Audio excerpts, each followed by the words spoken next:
Realized I only went to eighth grade, and then we didn't get past five letters. Especially in Wisconsin. Especially in Wisconsin. Yeah.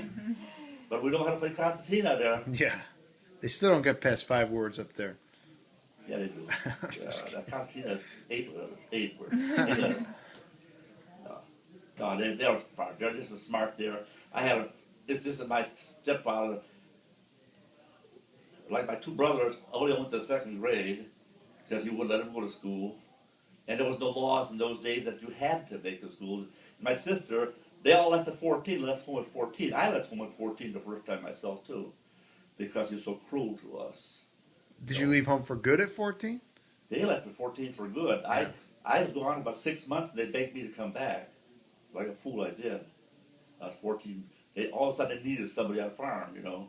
Like a fool I did. I was lonesome anyway. I was a 14-year-old kid away from home. It's not Where'd you go when you ran away at 14? Where'd you go? a farm about 15 miles away from home. How long were you there? I was there for 6 months, and but I knew some people that got me there into that particular. This guy was a bachelor. His mother passed away, and he had the farm to run, and he just needed somebody to help him, you know. And I was getting $15 a month on room and board at 14. Yeah. You tell the kids, say $15 a month. Are you crazy? They want $30 an hour. Oh, But yeah. that was unusual in those days, you know. But we all left. And my sister went to Waldo when she was only 14, the same way that somebody ate. She would watch children. She wasn't a nanny because she only went to the sixth grade. She was hardly a nanny, but she was able to take care of the house and kids. But my two brothers, I feel sorry for them. And they went to second grade, and not only that, they didn't go. Most of the year they didn't go to school. First 2 months they didn't go, and maybe the last 2 months they didn't go to school even. So you went back because they asked you to come back to help on the. Yeah, I did, and I stayed there then for about a year or so. No, I stayed longer then because then I came home. At 17 I left. I came to Chicago. It was just I felt sorry for my mother. You know, she had to go and put up with down at Lloyd, so I was taking a lot of stuff because of her. She didn't want me to leave. Because he said it was so mean to her, you know. I know it sounds like a story, but it really isn't. It's all true. And but it was so. At 17 though, I just couldn't take it anymore. And I had very few dollars in my pocket. Like in Chicago, I only had $7 in my pocket. That's all I had. Didn't know a soul in this town. Nothing up here. You get a train, that's all I could afford for. Nothing up here. I started walking down Madison Street. I didn't know it was a city at all. I've never a city in my life. And I started walking down Madison Street, and I walked all the way to 1540 West Madison. I don't know where I was going. I just walked. From where? From downtown? From Northwestern. It wasn't Oh, now from- it's Metro track. Yeah. I thought it was Northwestern. And there was a sign that went to busboy one. And I didn't know what a busboy was, but they wanted one. So I walked in there and they hired me when I was 17. Because you couldn't get a job there. There was no work in Chicago at that time either. People were kind of, it was a depressed time. Yeah. at What that year time. was that? And so I walked in and they hired me right on the spot. So I worked that day, and then I asked one of the guys, is there any place that I got to rent a room around here? And he said, yeah, there's a place down Ashland Avenue, 340 South Western, Gee, he still not remembers the Western, but number. on Ashland. So I walked down there. Sure enough, the only unfortunate thing with that was the bedroom was right next to the L tracks, and I didn't even know what an L was. And I was falling asleep. That L was by, and they were noisy in those days. Now they're a little quieter now. And what the hell is that? I thought I was in hell. I was ready to go back home. Believe me, I was ready to go back home. My experience in the city wasn't too great at that, but then my sister and her husband moved in from Pittsburgh. They rented a house there, and then I went to live. After 2 weeks, I went to live with them. And then I signed up to Tilden Tech.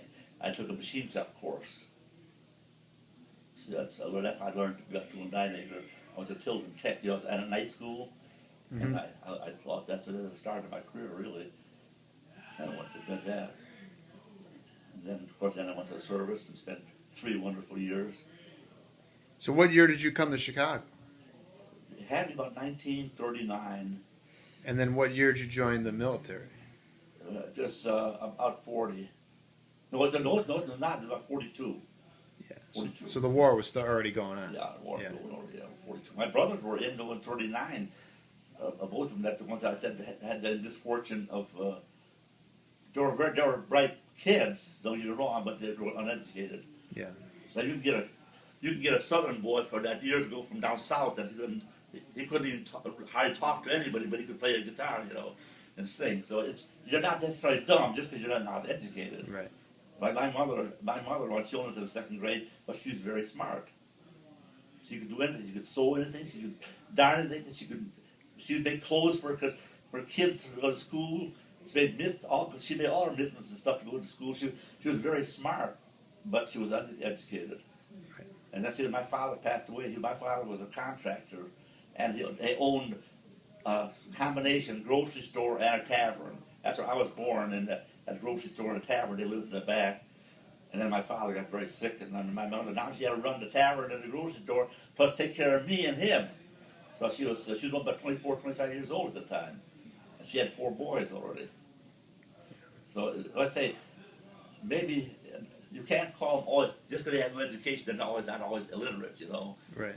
Illiterate means not being educated, but they were smart in other ways. They knew how to live and how to make a life, and she did. She was very smart. My mother was very smart, but you wouldn't ask her talk about some ancient history. She wouldn't be able to tell you that, but she could tell you everything else. If you want to know how to darn some socks, she'd tell you. Or make a beer. My mother made beer. She made wine. She made whiskey.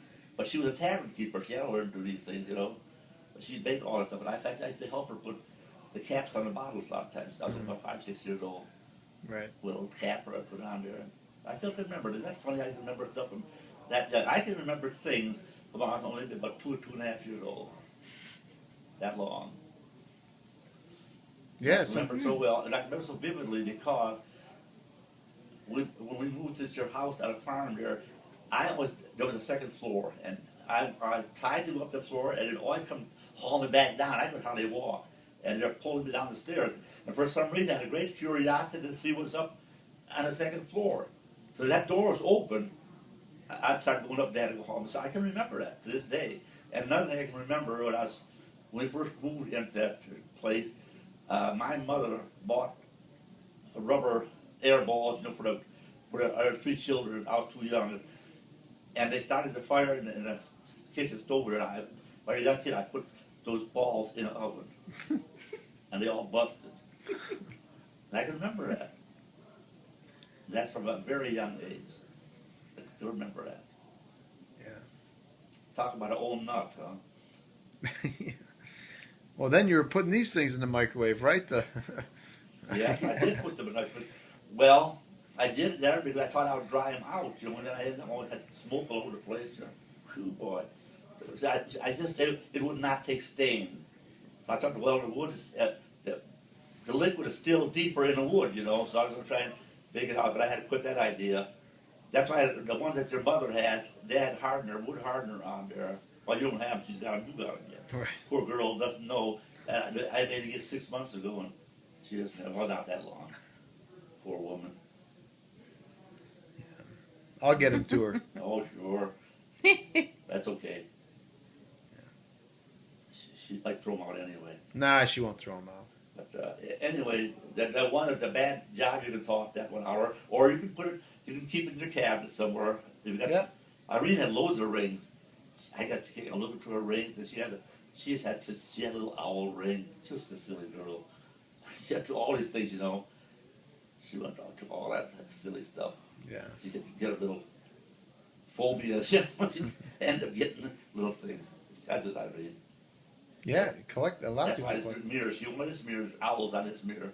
She had to get that damn mirror. And Paul bought that for her then. That's his Irene.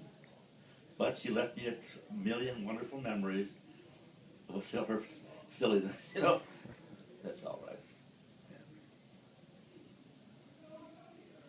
Well, I'm doing all the damn talking over here, and you guys are, of course, I'll give you a chance. That might be. No, it's all right.